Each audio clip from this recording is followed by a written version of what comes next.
Remember that old man on the construction site in Vermilion City?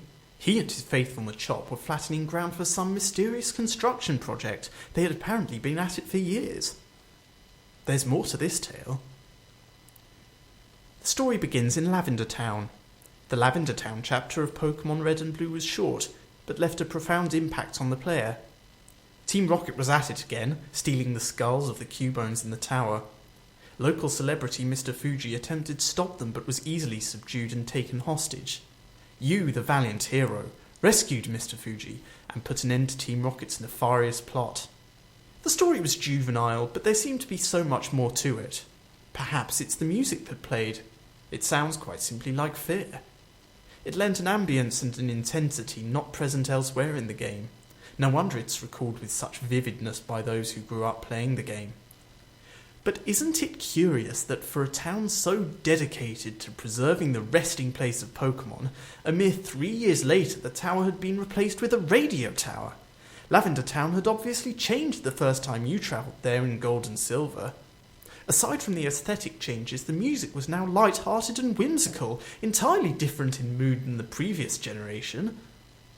But beneath the cheerful arrangement of the music was the same haunting melody. Things were not as they appeared. You see, there was more to Team Rocket's involvement than you had imagined.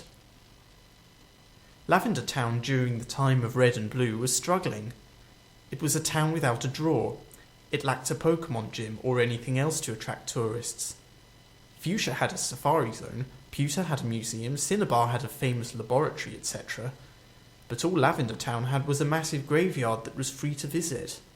Its feeble Pokemon paled in comparison to the huge Celadon department store, which was easily accessible through the underground path to the west. Lavender Town was easily the poorest town in Kanto. One day, a businessman approached the mayor of Lavender Town with a proposition. Radio was a fad that had taken the nearby Johto region by storm. He proposed the demolition of Pokemon Tower and construction of a radio tower in its place. It would be entirely funded by the businessman's company, built at no cost to Lavender Town. The mayor realised that this would greatly upset the residents. He also realised that this was an opportunity for prosperity. The town was desperate. He accepted, even with the condition that came with the businessman's plan. Cubones were indigenous to Lavender Tower. Their skulls were extremely valuable on the black market. The businessman's condition was that his organisation would be allowed to hunt the Cubones. The profits from the skulls would fund the construction of the radio tower. Who was the businessman? Giovanni. The mayor of Lavender Town? Mr. Fuji. Red was simply a pawn in this plot. He rescued Mr. Fuji in order to deflect the growing suspicion of his involvement with Team Rocket. As he left the town and continued his journey, Team Rocket quickly resumed the extermination of Cubones. The plan appears to be unconcerned with the souls of the resting Pokemon. It was anything but. Giovanni was a very superstitious man. The takeover of the Sylph Company was done so that Team Rocket would be able to mass-produce Sylph Scopes, which would then be distributed to grunts involved with the Lavender Tower project. He also believed demolishing the tower would disrupt the spirits of Pokemon inside, so he'd planned to construct a new tower. The bodies would be moved there before the demolition of the tower would take place. He knew of a place that would be perfect for this new tower. An empty hill in Vermilion City. Giovanni hired a small independent construction company to build this tower, so that people would not suspect Team Rocket's involvement. The old man's company used a Pokemon labour force of Machops. The construction was problematic. It suffered through a string of increasingly bizarre disasters. The funds originally allocated to the company were lost in a bank robbery. There were several inexplicable machine failures, as well as the deaths of several Machops. Months passed and the project still stalled, making seemingly no progress. The citizens of Vermilion, who had no idea what the construction was intended for, joked that it was cursed. This would explain the continuing tragedy that befell the Machops, whose attacks could not affect ghosts. Nonetheless, Giovanni refused to begin the construction of the tower until the bodies could be transferred to a new resting place. His greatest fear was disturbing the spirits.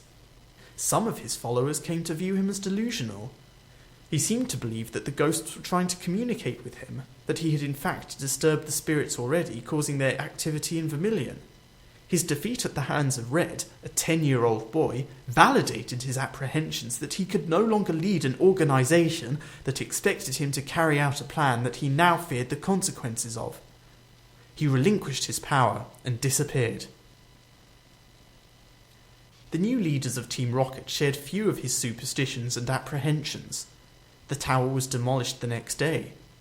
Strangely, the old man that owned the Vermilion Construction Company died the same day. The construction site upon the hill still remains in Vermilion City today. It is abandoned, a flat patch of earth, barren except for a few tombstones under which the deceased Machops lie, the only feature that resembles the planned Pokemon Tower that never was. People that visit feel an uneasiness. Some claim to hear a faint, very sad melody. Most avoid this place, but occasionally a traveller from Johto will unknowingly stumble upon it.